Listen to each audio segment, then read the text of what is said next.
बहुत समय पहले की बात है। एक कुएं में बहुत सारे मेंढक रहते थे। उनके राजा का नाम था गंगदत्त। गंगदत्त बहुत ही झगड़ालू स्वभाव का था। आसपास 2-3 और कुएं भी थे, उनमें भी मेंढक रहते थे। हर कुएं के मेंढकों का अपना राजा था।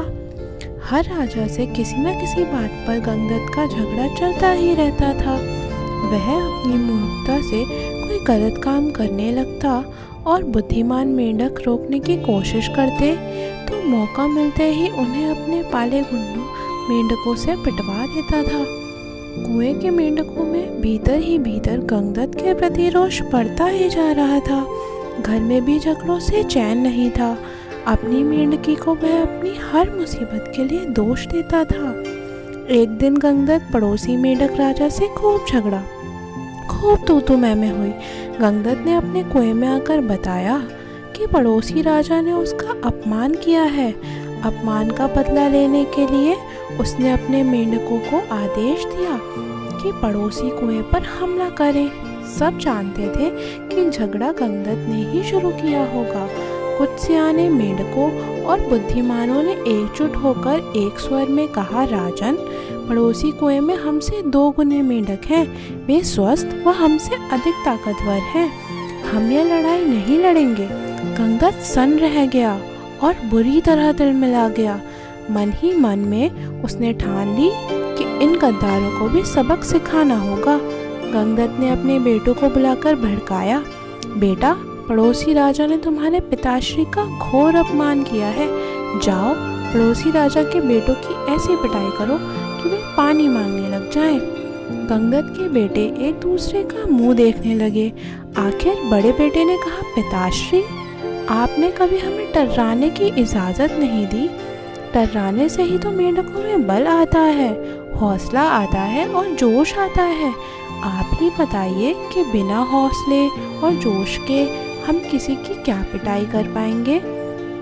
अब गंगदत्त सबसे चिढ़ गया।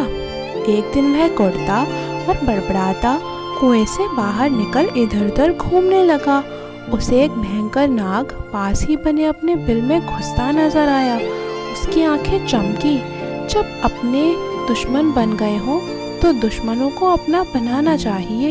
यह सोच वह बिल के पास जाकर बोला, नागदेव, मेरा प्रणाम। नागदेव फुफकारा, अरे मेंढक, मैं तुम्हारा बैरी हूँ, तुम्हें खा जाऊंगा। तू मेरे बिल के आगे आकर मुझे आवाज दे रहा है। गंगदत्त टर्राया, हे नाग, कभी कभी शत्रुओं से ज्यादा अपने दुख देने लगते हैं।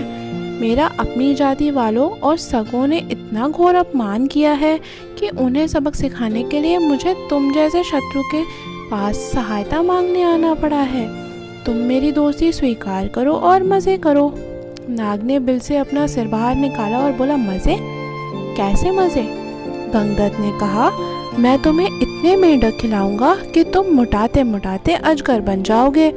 नाग ने शंका व्यक्त की, पानी में मैं जा नहीं सकता, कैसे पकड़ूंगा मेंढक? गंगदत्त ने ताली बजाई, नाग भाई, यही तो मेरी दोस्ती तुम्हारे काम आएगी। मैंने पड़ोसी राजाओं के कुओं पर नजर रखने के लिए अपने जासूस मेंढकों से जमीन में गुप्त सुरंगें खुदवा रखी हैं। हर कुएं तक उनका रास्ता जाता है। सुरंगें जहाँ मिलती है वहाँ एक कक्ष है। तुम वहाँ रहना और जिस जिस मेंढक को खाने के लिए कहूँ उन्हें खाते जाना। नाग गंगदत्त से दोस्ती के लिए तैयार हो गया क्योंकि उसमें उसका ही लाभ था।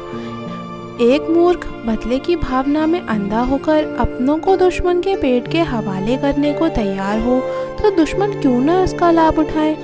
नाग गंगदत्त के साथ सुरंग कक्ष में जाकर बैठ गया।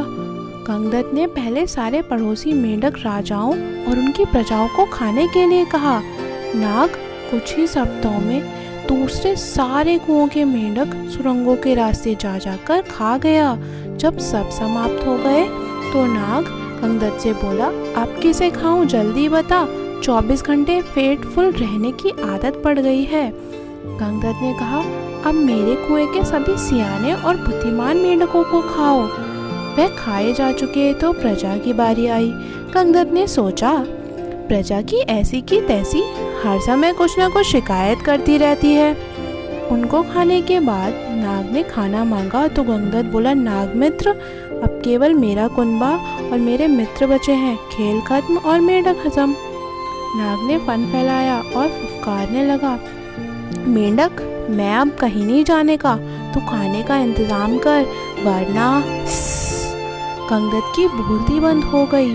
उसने नाग को अपने मित्र खिलाए, फिर उसके बेटे नाग के पेट में गए। गंगदत्त ने सोचा कि मैं और मेंढकी जिंदा रहे तो बेटे और पैदा कर लेंगे। बेटे खाने के बाद नाग फुफकारा, और खाना कहाँ है? गंगदत्त ने डरकर मेंढकी की ओर इशारा किया। गंगदत्त ने स्वयं के मन को समझाया, चलो बूढ़ी मेंढकी से छुटकारा मिला, नई जवान मेंढकी से विवाह करके नया संसार रचाऊंगा। मेंढकी को खाने के बाद नाग ने मुंह फाड़ा, खाना।